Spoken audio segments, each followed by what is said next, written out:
Have Will Meyer to tell us what we need to see or rent or skip what's out right now in the theaters. We're going to start with Burnt, which is Bradley Cooper, and he's kind of been struggling a little bit this year. Yeah, I mean, this movie stars him and Sienna Miller, who, at the beginning of the year, they starred together in American Sniper, which was a huge success, and it capped off a tremendous run for Bradley Cooper.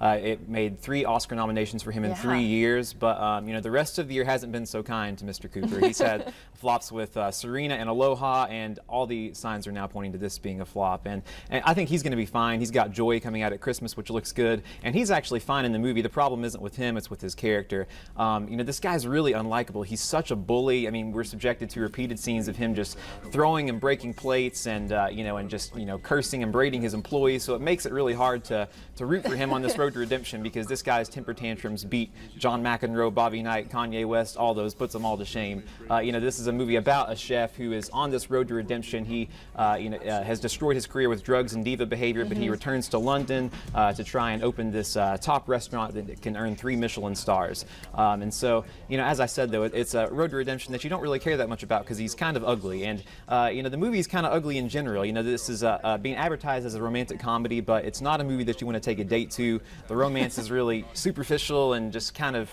preposterous, and the comedy is just mean-spirited.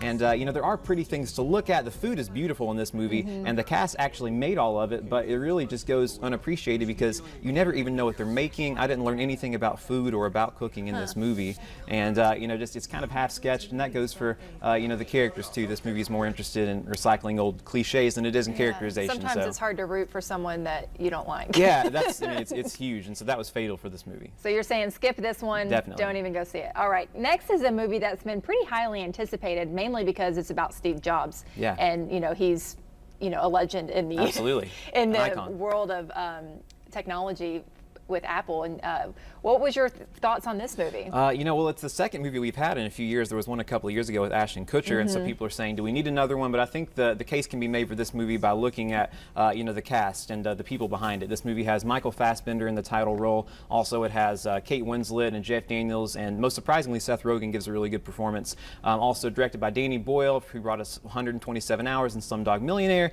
and written by Aaron Sorkin, who is the Michael Jordan of dialogue. This guy wrote The Social Network, Moneyball, A Few Good Men, also The West Wing and The Newsroom. He has a really unconventional script here. The movie, it takes place at 3 product launches, so it's made up of 3 45-minute acts, and it feels like a play because of the structure, also because of the dialogue. This movie is very talky, but it's by no means boring. Steve Jobs has so many different balls in the air. There's so much at stake. The suspense is tremendous. There's a little controversy about whether everything is factual, but that's not. It's a movie. Yeah, it's a movie, exactly. So the ending kind of caves a little bit to Hollywood conventions, and that way it was a little bit of a letdown, but overall I really enjoyed it. All right, moving on to Bridge of Spies. This one has Tom Hanks. Yeah, also based on a true story. This is about an American lawyer who's recruited by the CIA during the Cold War to help rescue a pilot detained in the Soviet Union. It's the newest historical drama from Steven Spielberg. It's the 4th time that they've worked together, Tom Hanks and Steven Spielberg. And Steven Spielberg's great at taking a historical event and showing us a different side of the story that you may not know. You may know about Gary Powers, but you may not know about the attorney who helped to bring him home.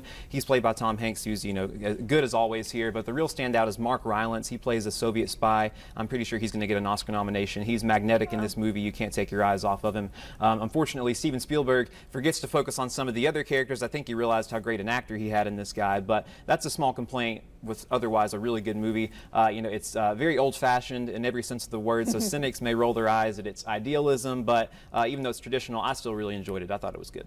All right, we're saying see Bridge of Spies. Quickly, we got to get your Crimson Peak. Crimson Peak, scary movie released a couple of weeks ago, brought to us by Guillermo del Toro, who made Pan's Labyrinth, also Hellboy, and he has The Strain on TV right now.